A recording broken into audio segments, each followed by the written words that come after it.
સમગ્ર રાજ્યમાં એસઆઈઆરની કામગીરી હેઠળ ડ્રાફ્ટ મતદાર યાદી પ્રસિદ્ધ કરવામાં આવી હતી। આ મતદાર યાદી પ્રસિદ્ધ થયા બાદ માતર વિધાનસભાની મતદાર યાદીમાંથી ફોર્મ નંબર 7 ભરી સાચા મતદારોના નામો ખોટી રીતે કમી કરાવવાના આક્ષેપ નવસારી ખાતે પણ થયા છે।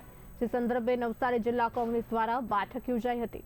કોંગ્રેસ દ્વારા આક્ષેપ કરાયા છે કે ખોટી રીતે ફોર્મ નંબર 7 ભરી લઘુમતી મતદારોના નામ દૂર કરવાનું ષડયંત્ર કરવામાં આવી રહ્યું છે।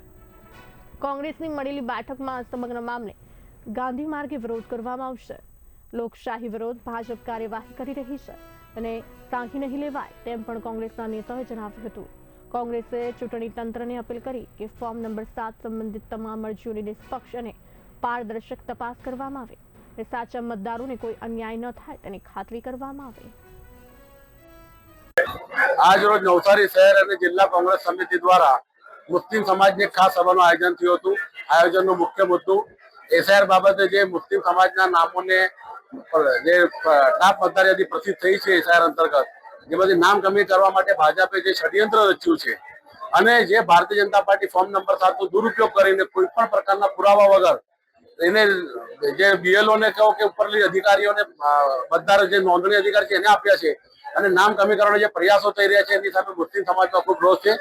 આજ રોજ નવસારી મુસ્લિમ હોલ ખાતે એક મીટિંગનું આયોજન કરવામાં આવેલું છે જેનો મેઇન મુદ્દો છે એસઆઈઆરના મુદ્દો એટલે હાલમાં જે પ્રક્રિયા ચાલી રહી છે જેની અંદર ફોર્મ 7 ભરીને ઘણા મુસ્લિમ ભાઈઓના નામોનું આપવામાં આવી રહ્યું છે।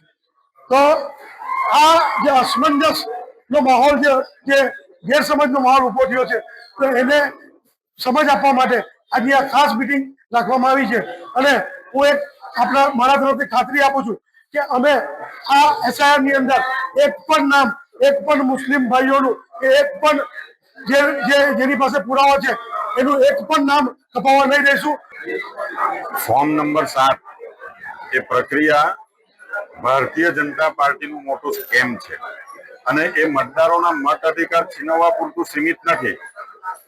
ચૂંટણી કમિશન અને અધિકારીઓને બાનમાં લઈને મતદારોના મત અધિકાર છીનવીને સત્તા કેવી રીતે ટકાવી રાખવી એના માટેના આ પ્રયત્નો છે।